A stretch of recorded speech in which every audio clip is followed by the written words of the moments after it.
please come up. Can you please tell us something on your background before starting, and then we are eager to hear about all your experience. But before I do that, can I ask you, is there anyone in this room that been to Thailand one time? Many times? Okay, hands still up. So it means that everybody knows my country very well. So let me a little bit introduce myself before I go to the situation of the labor and trade unions in Thailand. My name is, you can call me Rin, but the correct pronunciation is Ussarin Kaewpradap. So I'm the project coordinator for team at IF Metall to organize 3 Swedish trade unions, which is Volvo, Scania, and Electrolux. But apart from that, I am working full-time as an international affairs specialist for the State Enterprises Worker Relation Confederation, one of the biggest trade unions in Thailand, representing state-owned enterprises workers. And I am also a project coordinator for Airport Organizing Project, the cooperation between ITF, International Transport Worker Federation, and CERT. So there's a lot of things that's going on in Thailand that we have to build up the union. So I'm so glad to be back here. This is my second time in Sweden. Do you really feel a little bit of the heat because I bring it from home? Yeah. And when I go back, it's gonna be the same. So I'm taking some cold back, but it's not gonna be, it's our winter too, but it's 30 degrees Celsius. It's winter considered. So, before I jump into my presentation, I would like you guys to give a big hand for a little bit of achievement of the project cooperation, because we just have Volvo Union of Thailand registered last month. We need to thank to IF Metall, we need to thank to union, we need to really thankful to our hard workers, work organizer back home in Thailand, because they're doing a lot of work under the ground. It's not easy to do organizing in Thailand.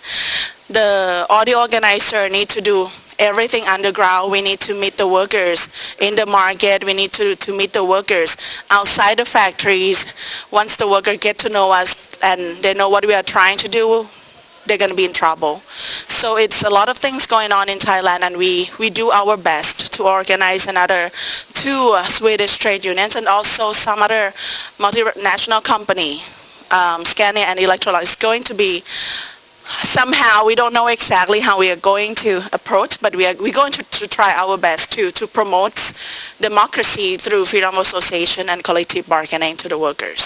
So let me tell you a little bit about the labor situation in Thailand. So roughly we have around 39 to 40 million workers across the country from the total of 70 million population. But the union density there is only 1.6%. Very small. We are one of the worst. The country has not yet ratified ILO Convention 87 and 98 on freedom of association and collective bargaining. The reason behind, the government always said that the U.S. never ratified those conventions. Why do we need to if we have a very good labor law? Which I'm going to tell you how bad it is. The government always said, like, look, we cannot ratify these 2 conventions because migrant workers, another majority group of workers from Myanmar, Cambodia, and Laos, and a little bit from Vietnam, they're working, roughly registered, the one with legal document is around 4 million of them, but there's a lot of people that coming in through the borders and they are not being protected at all. So roughly around 7 million are working across Thailand. But many of them are in the seafood and fishing industry, construction industry, and these are considered as 3D's job. Do you know what does it mean? Dirty, dangerous, I'm not sure another D, but Thai people are not working like them anymore. Peeling shrimp, taking the skin of the fish, all the products exported to the US and to Europe. It is not for Thai people to work anymore. These are the work for migrant workers to take care of. I'm going to go a little bit in human trafficking and migrant workers to you guys in some other presentation of mine today.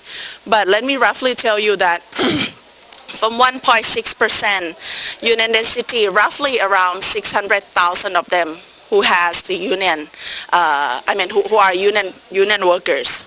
And the rest, around 22 million, are informal workers. A lot of group of workers in Thailand are not allowed to organize by law. Domestic workers, civil servants are not allowed to organize by Thai labor law. We don't have teachers union, we don't have nurses union. Government employees are not allowed to organize by law. So my union, which is the state-owned enterprises workers, we are like 90% organized. But roughly, let's say 20 years ago, we have 600,000 state-owned enterprises workers, 600,000 of them. But the government stopped for the recruitment. They bring a lot of outsourcing to work. So we have only 200,000 workers who are working in the state-owned enterprises right now. And the rest are workers who are working in the industrial, who are able to organize a union or being a union members.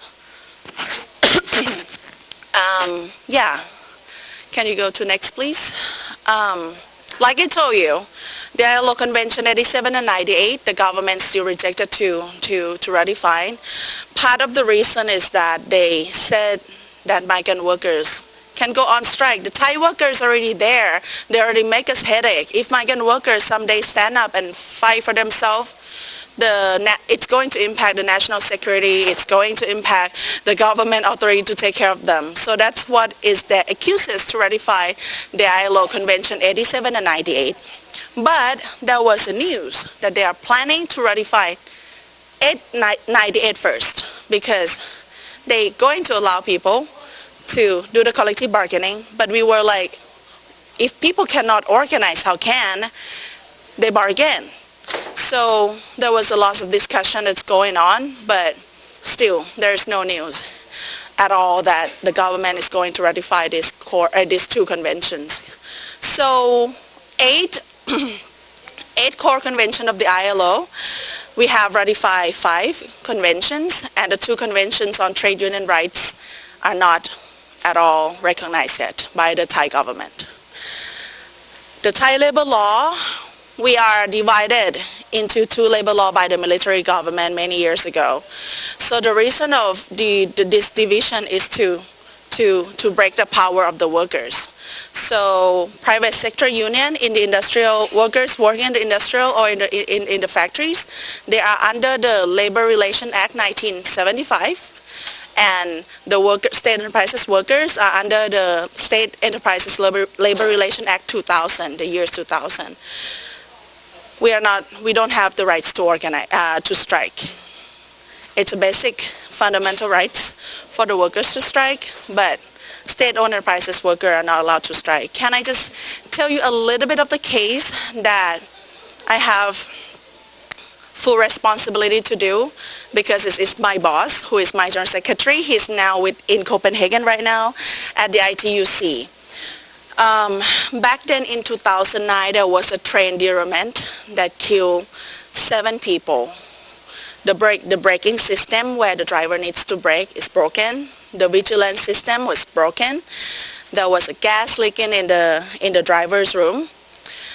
The driver cannot stop the train, and it's killed people.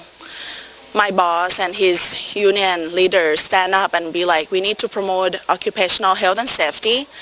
I think the ITF, the ITUC working together to send the expert to investigate. We have the report from National Human Rights Commission that only 30% of the train at that time, back in 2009, was working.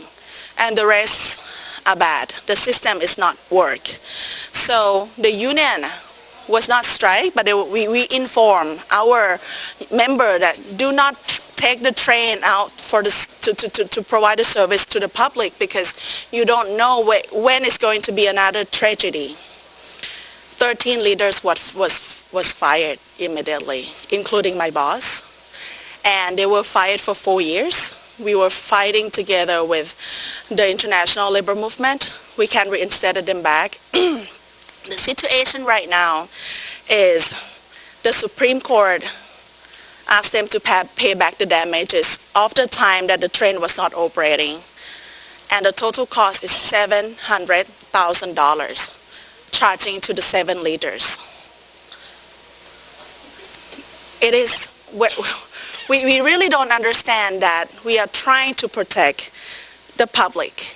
The train is not safe to serve the public. The union was trying to promote rights for safety.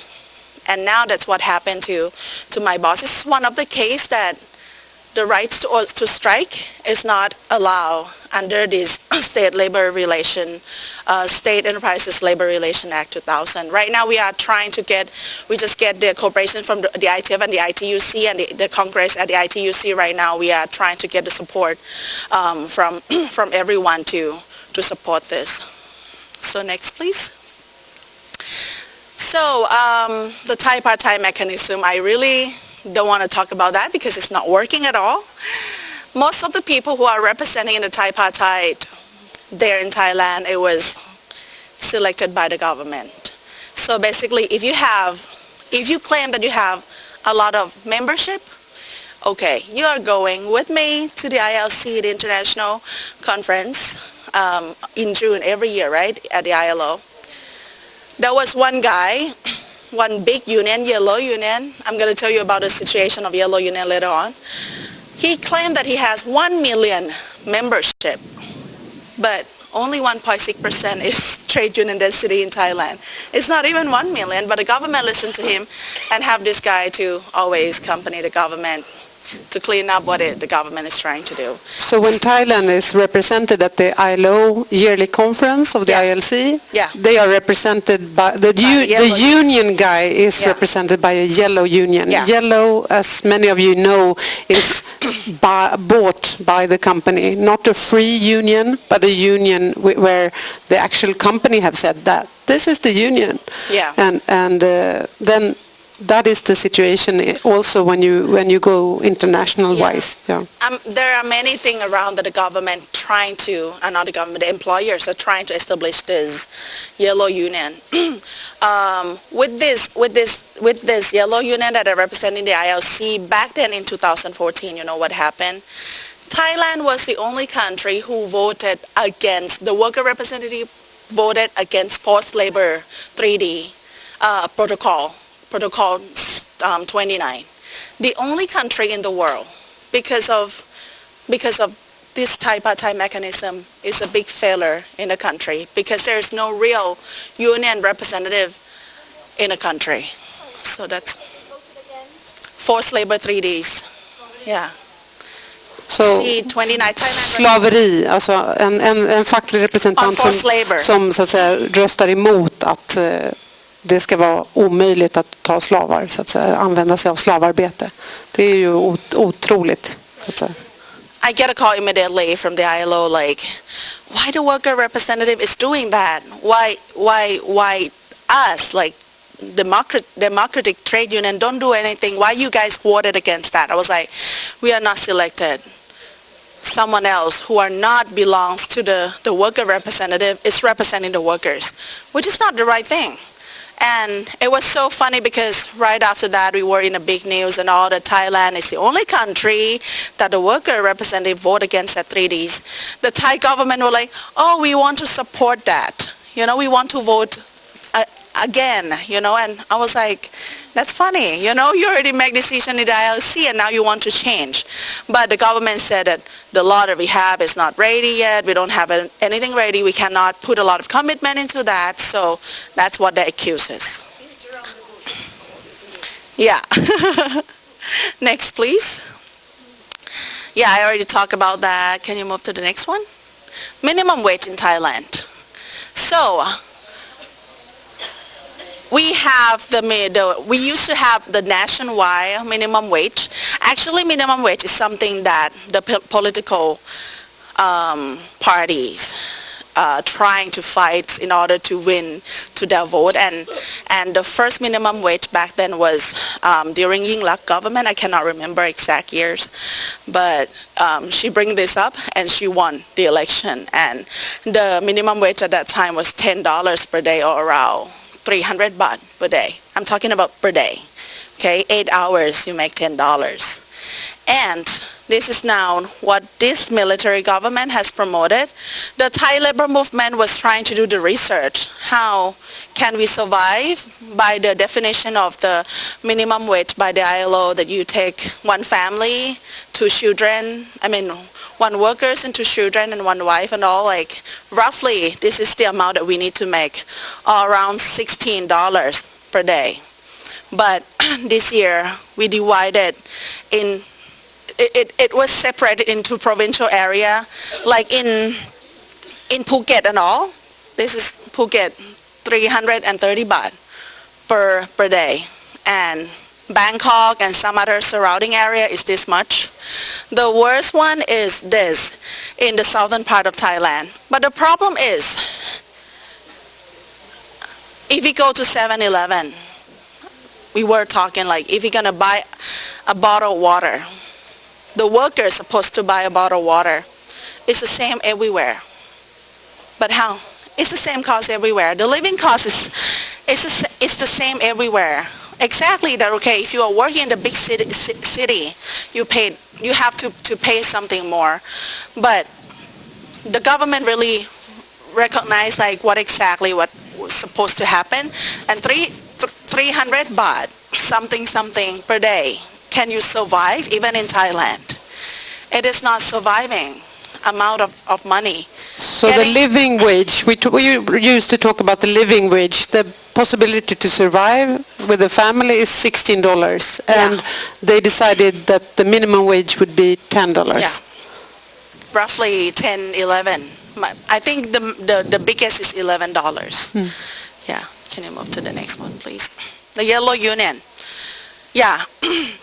Sigrid already mentioned to you what is the definition of the yellow union here, but in Thailand it is more like when we are trying to establish the union.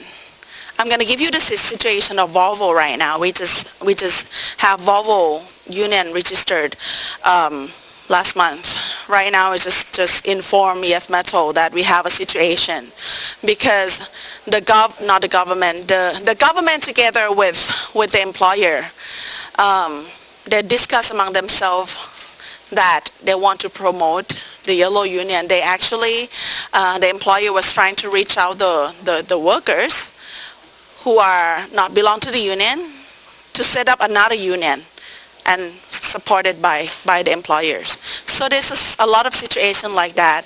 But in the national level, this list, the Yellow Union Confederation, where they do everything followed by the instruction of the government. They always receive a lot of money, a lot of fund from the government to organize the activities like May Day, whatever important days they will be supported by the government. So my union, State Enterprises Worker Relation Confederation, we are not part of this. Team, where the IF Metall and Union to Union supporting, they are not part of this. Another project with the industrial, they are not part of this. So there's a lot of trend right now that people are trying to gather together to be a union, but not registered because we don't want to be controlled by the government.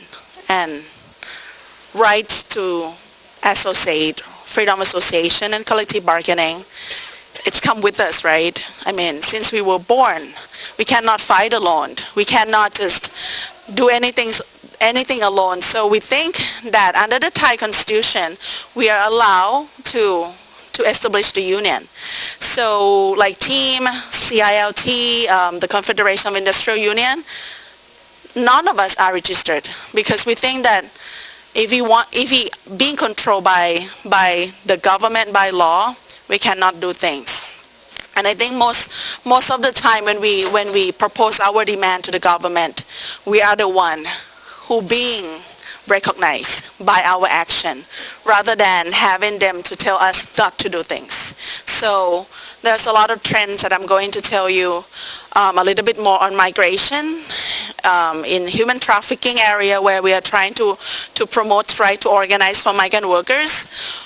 Basically, right now, we have already established a lot of group of the workers, at least for them to exercise their rights to organize. Even they are not recognized as a union by name, but the action there allow them to stand up for themselves and fight for themselves and allow them to have a collective bargaining rights. Can you just tell us, like, if you say team, for example, that are supported by IF Metall and through union, they are not registered as a trade union organization. Yeah. How can they still act? How can they still work for their members' rights, for collective bargaining? It's not that easy to understand for us Swedish people, because in Sweden it would never be illegal to be a trade unionist. Yeah. So most of the affiliates under team, under the umbrella of team, they are all registered. Mm-hmm. So we form together, we be together in order to form the confederation level or federation level. And somehow, as I told you, that the law are not allow them to, the Thai labor law is more controlling rather than giving freedom. So we were like, if we be under the law, there will be no way that we can put our demand on. So I think the power of the workers who form this federation is showing the government that, look, we have numbers of workers, and when they demand, it is not just team, okay? It is team under the Thai Solidarity Committee, team under my organization, CIRC. We are together, and when we march, when we do our bargaining, or when we do something collectively, it shows the power. Even we are not registered. Yeah. And is it dangerous? It is not dangerous, but sometimes we are considered as a illegal organization. Many times we will call like, oh, this is not a real union, they are fake, they don't have registration papers and all. But by action, the government listen to us. You know, it's not all demand that we get, but some is started from this non-recognized union. Yeah. This is a picture of tragedy. I will tell you what happened with this guy, but basically right now we are trying to organize migrant workers because they are not allowed to organize by the Thai labor law. They are allowed to be members of the union, but they don't have ability to be the management the board member of the union. So we are facing with human trafficking problem in Thailand. We are called as a hub of human trafficking victims in Thailand. We are funded from the ILO Bangkok office, has been funded by the European Union Commission to stop this kind of human trafficking issues in Thailand. So we trade union jump into, that fund. We were like, let us help you to solve the problem, because all the money that's been given from the US government, from the EU, has been using, like, throwing the money to the water, and it's never been useful.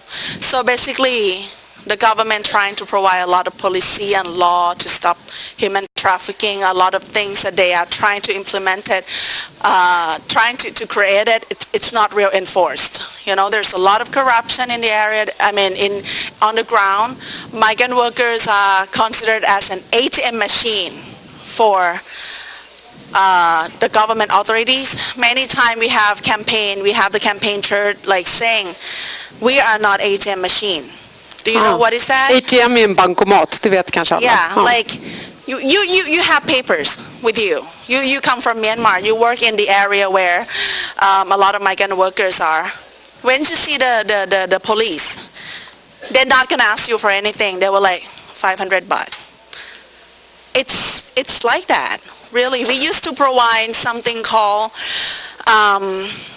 bus transport for migrant workers because every day there will be a lot of migrant workers who are working in Samut Sakhon area, where there's a lot of seafood processing company and fishery companies are there. We always haven't seen them facing the situation. Getting on the bus, they need to pay a lot of bribery until they get to the border. One stop, 200 baht. Another stop, they just came from nowhere and just like, give me the money, like that. Roughly, they need to pay $100, $100 from surrounding Bangkok area to go to the border, just to visit their home family, just visit their families and all. So with the support from the bus transport company, which is a state-owned enterprises union, we provide the system for them. And they paid only $20 to go home, and we have the government papers and everything to take them home. But that things that we are trying to do it can be done only like 2 weeks, because there's a lot of mafia in the area, a lot of government authority who trying to stop us and threaten us as a union, and also threaten the workers too. So what happened with this guy? Let me come back to this guy. He was, his mom doesn't have the money to buy the land back she get the loan from someone, and she doesn't have the money to buy her rice farm land back. So her mom was like, I need to sell my son to the brokers to work in Thailand. And this guy was promised to work in the candy store, in the candy factories in Bangkok area. But once he woke up, he found himself to be on the boat, the fishing boat. He was working with his friends for 6 months, and he witnesses a lot of people being killed on the boat. He witnessed his friends being thrown to the river, to the ocean when they don't work, when they sick, when they're tired from work. It's a hard work. He said that everyone, including himself, has to take drugs in order to work 24 hours when they find a fish. So what happened to this guy? The boat's supposed to come back to the shore, to the port, in the east part of Thailand, in area of Pattaya, around that area. So he told his friend, we need to run as fast as we can, because we cannot be in hell like this anymore, working on the boat. So he started to run. His friend was killed, but he got stabbed. But luckily, he was crawling just to escape from those mafia people. There was a community people, Thai people, was helping him, taking him to the military government hospital. He was treated by the military hospital, but they never let him go because he doesn't have the money to pay back. So my union get a call from his sister that he wants to go back home to Myanmar. He just doesn't have the money to pay. So my boss and people who are working in state-owned enterprises, we use our position to take him out. And we take him out and he be with us for a week, and after that, he disappeared. We're trying to find him, but I think we still don't know what exactly happened, but that is one of the only situation that happened. We face this kind of consequences every single day. So me, together with everyone in trade union movement there in Thailand, we believe that helping individual cases like this every day will never work. We need to establish the union. We need to have them organized. So far we already established Migrant Worker Rights Network, a group of migrant workers from Myanmar and Cambodia to stand up together, and they fight for themselves, and they have a collective bargaining power among themselves. So they can bargain in the area. Again, they are not registered. But in reality, when we practice, when the workers are together, no matter they have a papers or not, we have the power.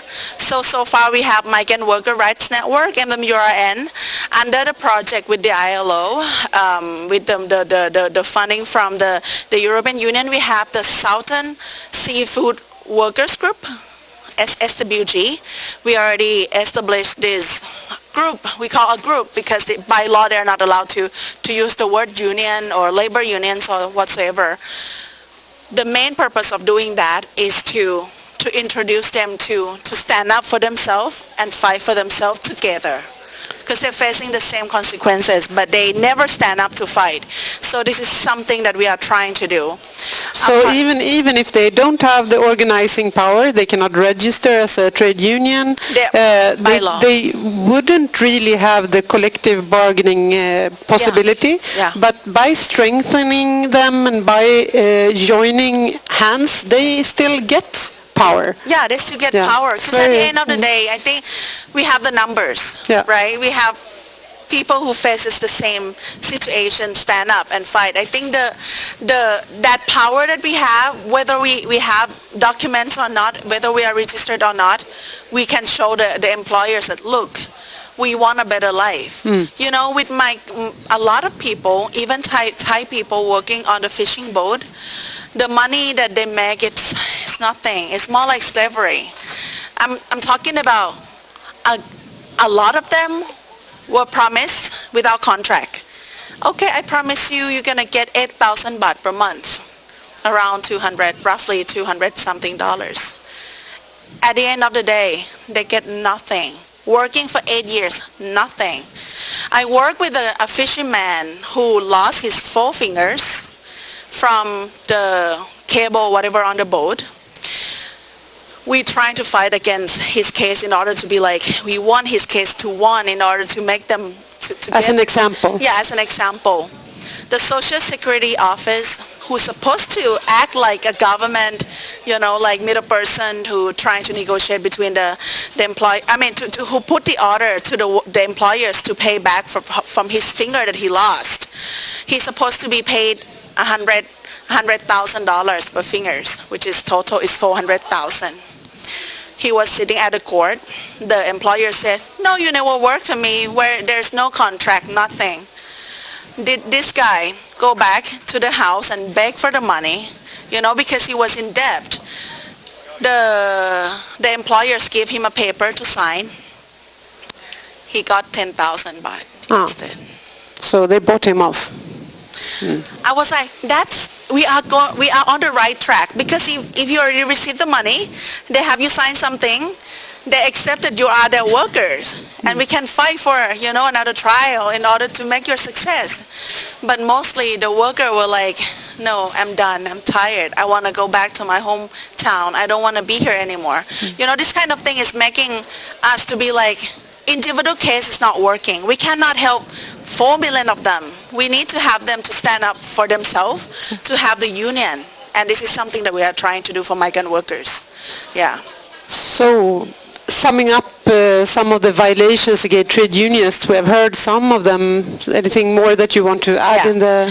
This is according to my research, my own research, when I'm doing my paper on my master in human rights. My paper is on violations against trade unions in auto industry in Thailand. These are the things that I see that the workers are facing with. Like the first one, if you are trying to organize a union or establish the union, the intimidation is something like easy thing that the company can do to you. The person that I interviewed, she was a union leader, and now she's the organizer for us. She said that she was driving home after the union was trying to do, during the negotiation time, during the collective bargaining time, she was thrown by the rocks to her motorcycle, and she fall. And some other leaders got the same thing. So the intimidation is something that the government, that the employers hired, like black suit guy, you know, like trying to harass the workers. Why the second violation is on job promotion. If you are union leaders, everyone got very high score in KPI, you know, key performance indicators. But if you are union leaders, 0. So you will never get promotion like that. And lockout is normal thing. Dismissal, it's happened a lot. In many cases, workers got fired from, they are not telling you like, oh, you are union leaders, you got fired, but they are trying to put a lot of things like, there was a guy that I met, that I interviewed, he said that they put drug charges on him and telling him that he's on drug, and fired him because he's a union president. So the employer find a lot of ways to stop the workers to organize. Another ugly thing that I think it's happened during the time that I was interviewing them was there was a group called HR something, Human Resources Club. It is a place where HR management people joining together. There's a group of police officers in the area. There's a group of those former government authority from the Ministry of Labor, those one who already got retired. They join together and they discuss like how to bust the union, how to stop the union, how to fire the union leader without compensation. They even have a module of killing the union.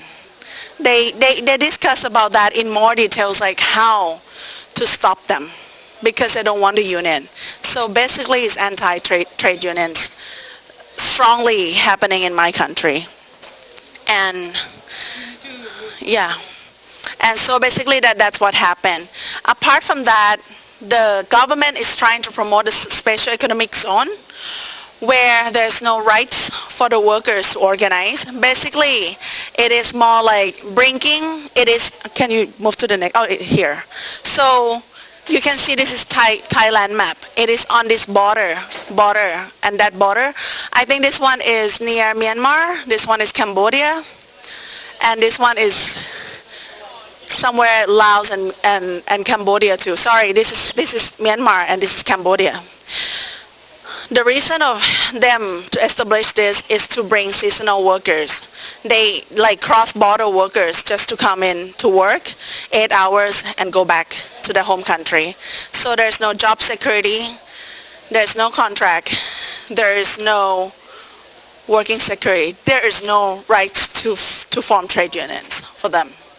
So this is going to be something that's been going on right now, and we trade union people is trying to find a way to organize them somewhere, somehow too. Yeah. Next one, please. Yeah, I already talked about that. Yeah. Right now, I think most of, even we have a small percentage of 1.6%, but promoting gender equality is something that we are trying to do. In many trade unions, we are trying to promote 40% trade union women trade union representative, and also youth committee. This is something that we are trying to do. The next one, please. Maternity protection. By law, we have only 45 days of maternity leave, which is very small. But many of the union under team, we are trying to campaign to have 120 days. So roughly, what is going on in Thailand, it is something that you may not heard about it. You travel a lot to my country. But I just want to tell you that the Thai labor movement, Thai workers really see that Sweden is one of the countries that they want to be like. It is, an inspirational country where we really see the labor movement making your country to be like this, and we hope that someday, I don't know how many 100 years from now, we're going to be like you guys, but we really hope that someday we are going to have a real democracy country. So what you're saying, Rin, is that Sweden, as not being only a kind of sending Swedish tourists to Thailand, but also can work as an inspirational country for Thai people. Yeah. So you believe that there might be a connection that can be important to explore? I think it is some crucial thing that some other tourists from another country might never consider what is going on in Thailand. But I'm sure that you, at least people in this room, and some other Swedish people can notice what is going on in my country. The services that you get, you like Thai massage, right? You see that's informal workers who are not allowed to organize. It is something that you really need to keep in mind, that using their services how much money they make per day. And it is important for me to be here to reveal, to show you that there's a dark side of every story. But with your assistance, with your observation, with your care, is going to help us to continue the power that we're supposed to promote to the workers. And I think to have the union representative in our, in your country, it is an ideal for us to promote the rights to organize in every occupation in my country. Yeah. Thank you very much, Rin. We will also, after talking to Ulf, we will give you the opportunity to put questions to Rin. But please, I will welcome quickly up Ulf Karlsson, and we will give a warm applause of hands for Rin. Thank you very much. So Ulf, tell us something about this connection between Sweden and Thailand from Electrolux perspective. Yes, Electrolux has been in Thailand for quite some time, and maybe I should tell a little bit who I am and where I come from. I've been employed by Electrolux since 1977. I've been working full-time with union questions since 98, and 2001 or 2002 I became working with a global question inside the union in Electrolux. So it was in the beginning of 2003, the first time I went to Thailand. Electrolux was going to start up a factory in Rayong, and there was a lot of question if Electrolux should start with a greenfield factory, but they came to the decision that they should start with a greenfield factory in Rayong. And we went there to try to organize a union, and we talked to the workers' committee that they had at the factory, and they have to have that during the legislation in Thailand. And they think it would be good to have a union, but nothing happened. And we went, I think we were there 2 or 3 times talking to them. And when we heard that they have a union at the factory, and we went there, talked to a union that they had. It was, you could say, rather aggressive union, and but you have to put in mind that the questions that you talk as a union, it's if you know the wages they have in Thailand, it's very much focused on that you have to have a higher salary. And it's difficult to start a union without a conflict, but it would be much better if you could start a union before you have a conflict, to organize the union and have a more speaking with the company before. But when we recognize that there was a union, we tried that they should be affiliated to team, so we could help them more, and also with education via team and so on. But they wasn't so interested to do that, and we were planning to go there another time. But when we heard there is a conflict in the factory, and we heard that they had thrown out the union leader from the company, and we went there to talk to the company about the situation and learn what has happened. And when we came there was I think 50-60 people who has been thrown out from the company. And we start to investigating what has happened. And it was during that they have raised the minimum wages. That was the problem, that Electrolux just want to raise the minimum wages. They have others who above the minimum wages. They didn't want to raise wages. So there was someone that already were above the minimum wage and someone that were supposed to get the minimum wage. Yeah. And then there was a conflict between workers because they wanted to have kind of a difference between the wages. They want to have a difference what was before, but all the wages they want to raise. And so they have discussion with the company about that, and the company said, no, we don't want to do that, at least not now.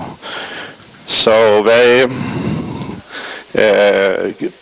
it's ended with that they become very angry with the union leader and take him outside and order a taxi to drive him home. And the other people in the factory was very afraid because it's very easy to get rid of people in Thailand. You could order killing for almost nothing. So the other members in the union, they went outside and sitting there and waiting, telling the company, you have to bring him back. And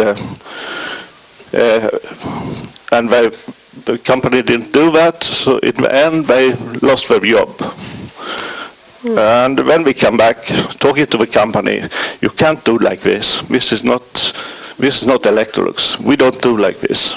And we negotiated back and forward and come to a solution that the people was allowed to come back, including the union leader. So at least he didn't lost his life.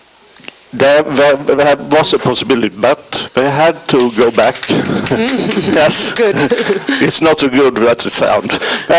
When we learn that the union leader, they don't want to go back without getting something, and we said that you got to go back.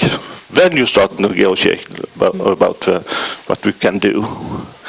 So you actually were quite concrete in giving some Swedish trade union skills, or how can I put it, tactics, support for them to be more successful at Electrolux. Yes, so we tried that, but when it was rather aggressive as a union, and as Rin talked about the salary and so on, they wanted something back, to go back, and there was a conflict, and you also had to go back to tell one by one, I want to come back. You couldn't go back with a flag and celebrating with everyone coming back. So it's ended that the company bought the people, most of them, given them something, a little bit of money, and they get employed elsewhere. Oh, okay. So they quit their job at Electrolux in the end anyway. Yeah. Getting something and maybe a new employment in another factory. Some of them. It's a little bit difficult to explain the situation that you have in Thailand, because if you are in the union board, you are paid during the strike. So that just roughly tell you guys what happened in some other company is like the Thai company will be like, look, I have established the workers committee. The workers committee was selected by, most of the worker representative was selected by the employer, so it's not union. But they were sitting in the company. They were sitting with the company not to negotiate, but to listen on the new things that the company is doing this and that. So once the union was established, what happened was that normally we were trying to do something to stop the union.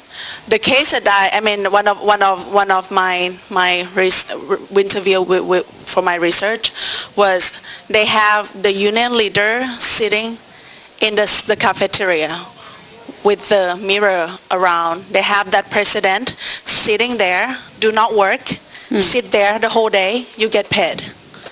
But if some other body want to be like her, want to be the union leader, being against the company, you will be like that in that position. So kind of isolated. You cannot Isolate talk to them. the other workers. You're not talking to your member. But you can still get your salary not for working, but you cannot talk to the other leaders, and But that's a way of... The problem is that the union,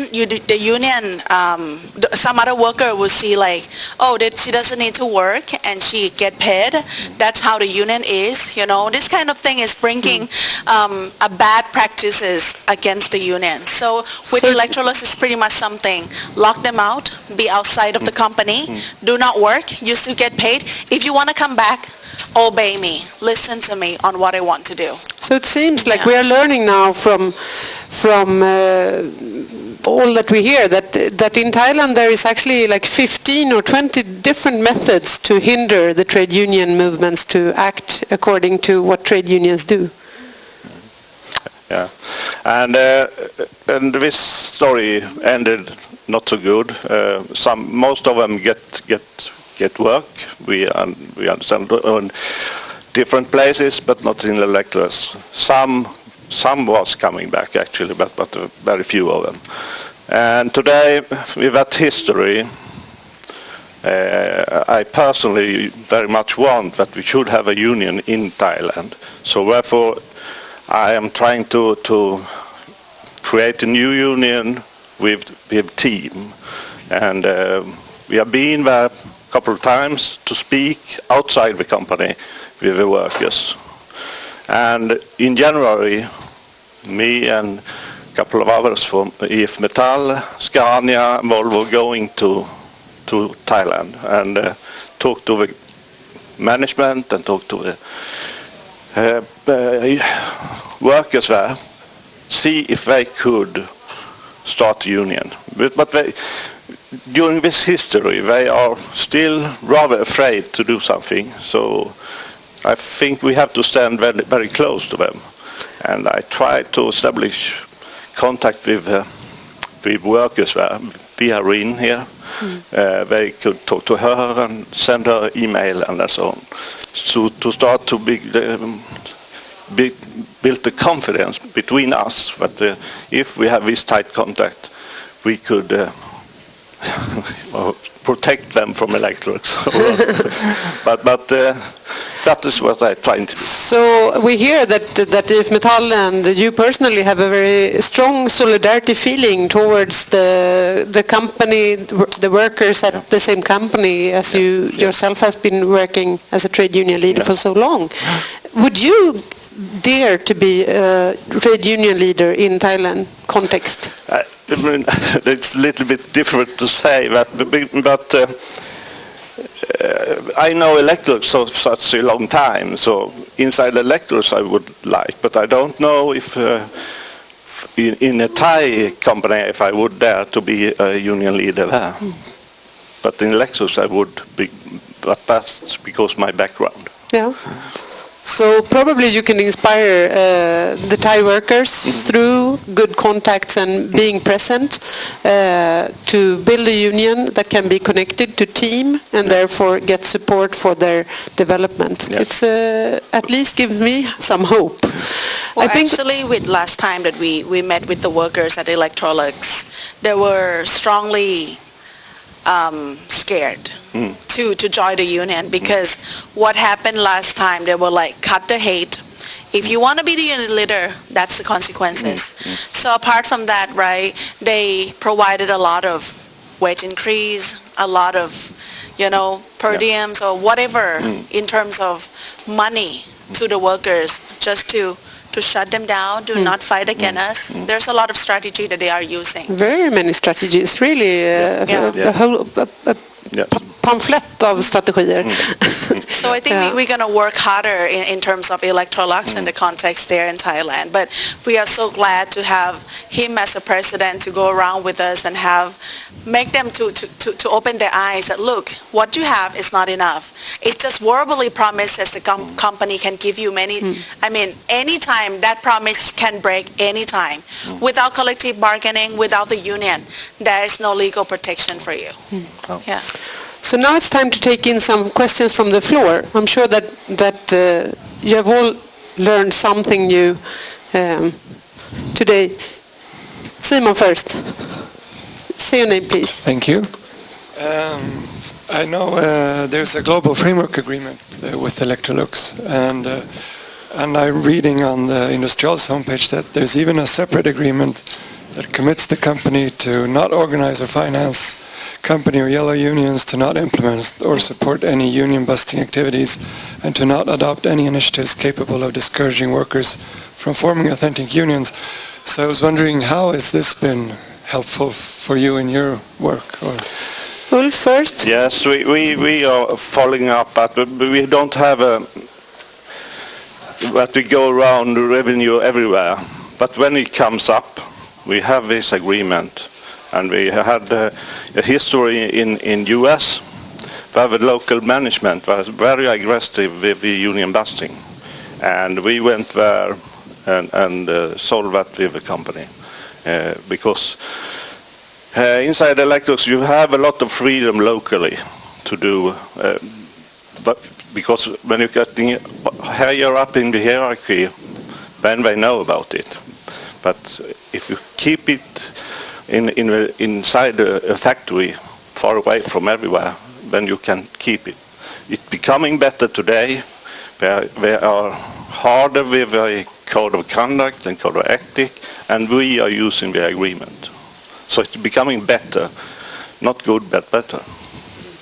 So the Global Union Federation Industrial signed this global agreement that Simon is referring to, and hopefully that could put pressure on the local level as well. That's why I just want to respond a little bit to him. Yeah. I think part of it is the worker themselves has to know their basic rights too. But we are still in the level that the workers doesn't really understand about their basic rights as the workers.